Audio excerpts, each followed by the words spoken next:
Señores alumnos, bienvenidos a este espacio virtual para continuar con la programación de nuestro curso de titulación en educación. Como saben, el curso que nosotros tenemos a cargo es Epistemología de la Educación. Y en esta sesión vamos a ver todo lo que es teoría de la educación, con sus respectivos subtemas. Teoría de la educación. ¿Y por qué hemos repetido aquí dos veces teoría de la educación? Porque vamos a ver las teorías de los psicólogos, las teorías cognitivas. Luego tenemos la metodología educativa y finalmente las ciencias de la educación, que ya las hemos tratado en sesiones anteriores. De todas maneras, repetimos que en estas está comprendida la pedagogía y también la epistemología. Recuerden que las hemos dicho y abarca más o menos un paquete en un total de 9 ciencias de la educación. Antes de iniciar nuestra sesión, debemos recordar siempre que nuestra clase debemos iniciarla con una frase célebre o con algo que cause hilaridad en los alumnos, es decir, que cause risa. ¿Para qué? Porque es parte de la motivación, de los 5 minutos de motivación. Y Marco Tulio Cicerón decía, una cosa es saber y otra cosa es enseñar. O sea, con esa expresión nos quedamos para reflexionar acerca de. Luego vamos a pasar ya definitivamente al tema, sobre las teorías de la educación. Con el avance de la globalización, la investigación también ha tomado un poco de fuerza. Y entonces las teorías van al avance de los estudios psicológicos. Y con ellos también las teorías instruccionales, que ven todos los métodos acerca del proceso de instrucción o la construcción del aprendizaje. Entonces, ahí decimos que las teorías de la educación tratan sobre los procesos de adquisición del conocimiento y nos planteamos ciertas interrogantes. Entonces, siempre nos preguntamos, ¿cómo aprendemos? ¿O cómo llegamos a adquirir el saber? Estamos siempre en ese constante cuestionamiento. ¿Con qué finalidad? Comprender e identificar estos procesos y a partir de ellos tratar de describir métodos para que la educación sea más efectiva. O sea, siempre se buscan las estrategias y todo el proceso metodológico para ver cómo son, o cómo recibimos o cómo procesamos por etapas la construcción de nuestros aprendizajes. Aquí hay clases de las teorías y de acuerdo a varios autores, cada uno también plantea sus respectivas teorías, pero las más conocidas son la teoría clásica y las teorías cognitivas. La teoría clásica, que es la que tiene que ver con el conductismo, con la rigidez, esa disciplina que está basada, por ejemplo, actualmente en la consecución de los temas para lograr un orden lógico en cuanto al aprendizaje. Y eso lo vemos reflejado en el currículo, por ejemplo, que el currículo que nos devela lo que es la malla curricular y toda la programación también curricular, ¿no? Entonces cada curso viene en forma consecutiva con otro y vemos también la rigidez de los temas que nos trae igualmente el currículo. Cada tema está en forma consecutiva con el subsiguiente y así por el estilo. La finalidad es que tengamos aprendizajes lógicos también, o sea, en forma consecutiva.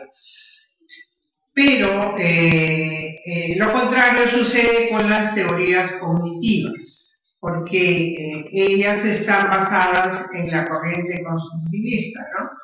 Hay que construir el aprendizaje, basado también en una serie de actividades y acciones que realizan los alumnos para que ellos mismos vean y construyan su propio aprendizaje. Luego pasamos a las teorías de la educación. Y aquí tenemos a una serie de especialistas, la mayoría son filósofos, otros son psicólogos, que generalmente ellos han estudiado, se han detenido a hacer investigación acerca de las teorías, y ellos tienen no una, tienen 2, 3 teorías, ¿no? Como el caso de Vygotsky, por ejemplo, tiene teorías dentro del ámbito general y tiene teorías también específicas, y dentro de esas están las educativas. Entonces, estas se basan, por ejemplo, las teorías de Vygotsky se basan en el aprendizaje sociocultural de cada individuo y en el medio en el cual se desarrolla este individuo, esta persona. Recordando que el contexto, el medio, la realidad influye mucho en los aprendizajes. En clases anteriores hemos nosotros mencionado el aprendizaje cotidiano y el aprendizaje común, y ese se capta en el contexto de la realidad en la que nos desenvolvemos. Aspectos de esta teoría: la importancia del contexto social, ya sea el ambiente en el que se ha de desarrollar el mundo. Por eso es que procuramos llevarlos a que practiquen deportes, llevarlos de paseo, a que lleguen al lugar, a los parques, para que vayan captando, de alguna manera se vayan interrelacionando también con diferentes espacios dentro de su ámbito real. Luego tenemos la capacidad de imitación del niño. El niño imita, por eso tienen los modelos, hablamos de modelos. Luego tenemos las teorías de Piaget. Las teorías de Piaget, que es otro psicólogo clínico, su teoría está basada en el desarrollo de una interacción y la madurez y la experiencia. O sea, él habla de la inteligencia, de una inteligencia o una lógica que adopta diferentes formas en la medida que la persona se desarrolla. Luego, su teoría se ha dividido en 4 etapas, según las habilidades que el niño posea a determinada edad. Y también a determinada edad, en la medida que va evolucionando, también tiene un desarrollo cognitivo para coger los aprendizajes. Piaget explica en una forma muy didáctica, con un ejemplo. En una de las etapas dice que el niño comprende que las cosas cambian su estado físico y no dejan de ser lo mismo. Y pone como ejemplo, o usa, explicando sobre un cubo de hielo, ¿no? Al que al descongelarse sigue siendo la misma cantidad de líquido previo a que se congele, ¿verdad? Sin embargo, pareciera que es mucho más cantidad en su estado sólido. Da esa impresión, ¿no? Luego tenemos la teoría de Ausubel. Él habla acerca de la teoría del aprendizaje, ¿no? Del aprendizaje significativo. En su teoría plantea que el aprendizaje del alumno depende de la estructura cognitiva, ¿no? Y ahí entra a tallar la motivación, cuánto ha desarrollado, ¿no? Nuestra sustancia gris, para ver nosotros o todos los centros de aprendizaje, ¿no? Previa dice que se relaciona con la nueva formación, o sea, lo que tiene y lo que va recibiendo. Quiere decir que el niño tiene un conocimiento claro y no dependiente de los conceptos o ideas con las que él cuente en ese momento. Entonces puede dejar de lado los aprendizajes previos y puede darle pase a esos nuevos conocimientos. Un ejemplo que nos pone, o que aplica aquí Piaget, o Ausubel, perdón, es sobre el niño no comprende el significado de mamá. Sin embargo, lo expresa porque existe una representación y todos los días ve a la mamá, desde que despierta hasta que duerme. Sin embargo, lo expresa porque existe una representación, mas no porque entienda, o sea, que le dé un poco más qué es lo que significa mamá. El concepto de mamá quedará claro cuando el niño empiece a comprender todas sus definiciones. O sea, en la medida que vaya avanzando, va a tener la capacidad de albergar conceptos, acepciones, y entonces ahí podrá darle el verdadero significado de lo que es mamá, del rol, de la función de mamá. Después tenemos la teoría de Rousseau.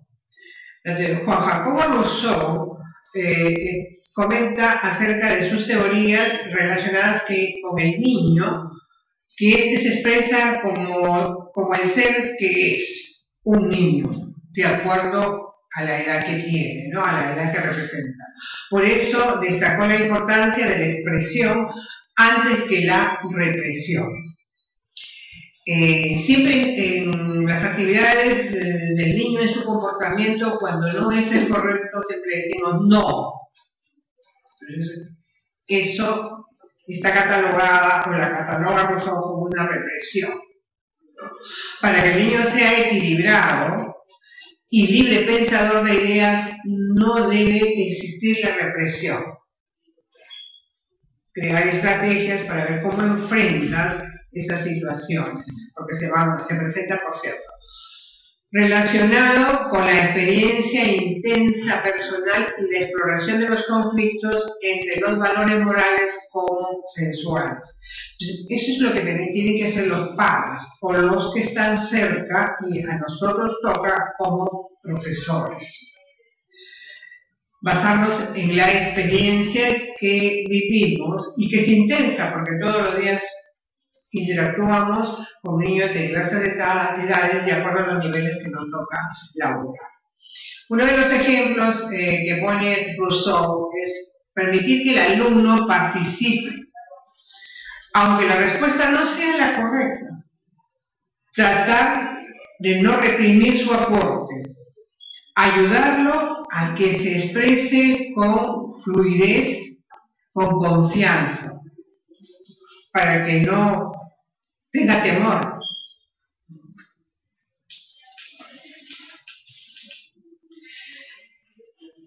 Otra teoría tenemos la de Freinet.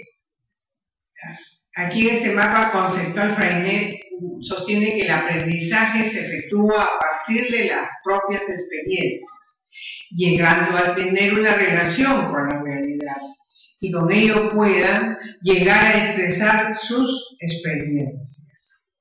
Entonces, es más, amplía su explicación, porque dice que se trata de la necesidad física y psicológica del alumno, de salir del aula para ir a buscar la vida y llevar a cabo todo aquel conocimiento a la experiencia propia, o sea, a sus saberes previos, para así tenerlos más claros y definidos dentro del ámbito en el que se desenvuelve. Y a la medida que va evolucionando, que vamos creciendo, nos vamos dando cuenta del porqué de las cosas. Se trata en especial de obtener el conocimiento, pero llevándolo a la práctica. Por eso es que en clase, luego que hacemos o desarrollamos un tema, inmediatamente viene la aplicación. Hacemos ejercicios y evaluamos para ver si el alumno tuvo comprensión, se desarrollaron todas esas actividades intelectuales en él o no. O veamos qué estrategia vamos a crear para lograr. Un ejemplo que ha puesto Freinet es que la maestra de biología lleva a sus alumnos a un determinado ecosistema, ya sea un parque o un área desértica para que conozcan y tengan un conocimiento acerca de las plantas o los animales que nos caracterizan a los parques, porque en los parques hay plantas y hay animales, también una variedad de especies. Que el alumno, a veces con la clase en teoría, no capta tan rápido, no comprende tan rápido que viendo y experimentando de cerca, porque a veces van al parque, al zoológico y tocan a los animales, ¿no? Los palpan y ven cómo actúan estos y eso se queda grabado de por vida. Estas teorías conducen a un aprendizaje significativo, el mismo que debe servir para un estudio comparado de acuerdo al contexto que tengamos, de acuerdo a la época, al espacio y al nivel al que nosotros nos toque cada año, ¿no? Y al comportamiento de cada alumno también, ¿no? A la respuesta, o sea, nosotros somos los emisores y también tenemos que chequear y ver la respuesta de los receptores para lograr o apuntar hacia un aprendizaje significativo. El que requiere de todas maneras la motivación, los conocimientos previos y la construcción, para que haya construcción de significados, estos que deben ser claros y específicos cuando vienen las evaluaciones a posteriori.